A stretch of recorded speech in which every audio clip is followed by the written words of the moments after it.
Assalamualaikum warahmatullahi wabarakatuh. Perkenalkan, nama saya Rizky Zainaladar. Saya akan menjelaskan tentang perundingan awal di Jakarta, yaitu pada tanggal 1 Oktober 1945 telah diadakan perundingan antara Christison, Inggris dengan pihak Republik Indonesia. Dalam perundingan ini, Christison mengakui secara de facto terhadap Republik Indonesia. Kemudian pihak pemerintah Republik Indonesia pada tanggal 1 November 1945 mengeluarkan maklumat politik, isinya bahwa pemerintah Republik Indonesia menginginkan pengakuan terhadap negara dan pemerintah Republik Indonesia baik oleh Inggris maupun Belanda sebagaimana yang dibuat sebelum PD 2. Pemerintah Republik Indonesia juga berjanji akan mengembalikan semua milik asing atau memberi ganti rugi atas milik yang telah dikuasai oleh pemerintah Republik Indonesia. Inggris yang ingin melepaskan diri dari kesulitan pelaksanaan tugas-tugasnya di Indonesia mendorong agar segera diadakan perundingan antara Indonesia dan Belanda. Oleh karena itu, Inggris mengirim Sir Archibald Churchill di bawah pengawasan dan perantaraan Churchill pada tanggal 10 Februari 1946 diadakan perundingan Indonesia dengan Belanda di Jakarta. Oleh karena itu, Kabinet Syahrir jatuh.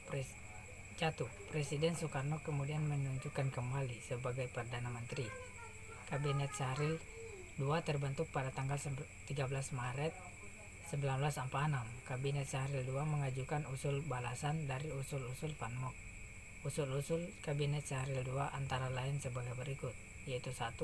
Republik Indonesia harus diakui sebagai negara yang berdaulat penuh atas wilayah Hindia Belanda. 2. Federasi Indonesia Belanda akan dilaksanakan dalam masa tertentu.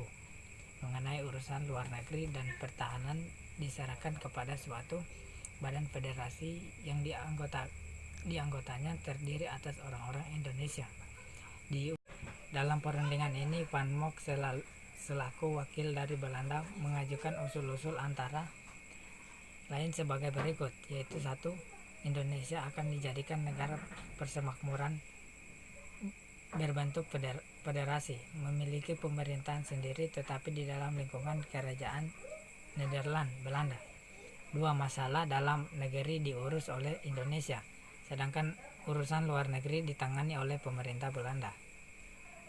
3. Sebelum dibentuk persemakmuran akan dibentuk pemerintahan peralihan selama 10 tahun. 4. Indonesia akan dimasukkan sebagai anggota PBB. Pihak Indonesia belum menanggapi dan mengajukan usul-usul balasannya. Kebetulan situasi Kabinet Syahrir mengalami krisis. Persatuan Perjuangan PBB pimpinan Tan Malaka melakukan oposisi. PP mendesak pada pemerintah bahwa perundingan hanya dapat dilaksanakan atas dasar pengakuan 100% terhadap Republik Indonesia. Ternyata mayoritas suara anggota KNIP menentang kebijaksanaan yang telah ditempuh oleh Syahrir. 3. Tentara Belanda segera ditarik kembali dari Republik. 4.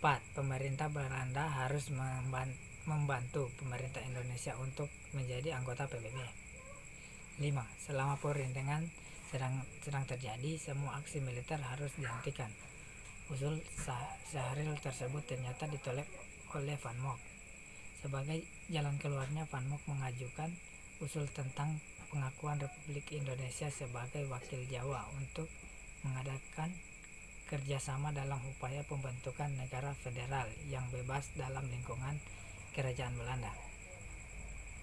Pada tanggal 27 Maret 1946, Sultan Syahrir memberikan jawaban disertai konsep persetujuan yang isi pokoknya antara lain sebagai berikut, yaitu 1. Supaya pemerintah Belanda mengakui kedaulatan de facto Republik Indonesia atas Jawa dan Sumatera. 2. Supaya Republik Indonesia dan Belanda kerjasama membentuk RIS. 3. RIS sama dengan Nederland, Suriname, dan Curaçao menjadi peserta dalam Ikatan Kenegaraan Belanda. Usulan tersebut ternyata sudah saling mendekati kompromi. Oleh karena itu, usaha perundingan perlu ditingkatkan. Sekian dari saya Rizky Zainal Hadad. Wassalamualaikum warahmatullahi wabarakatuh.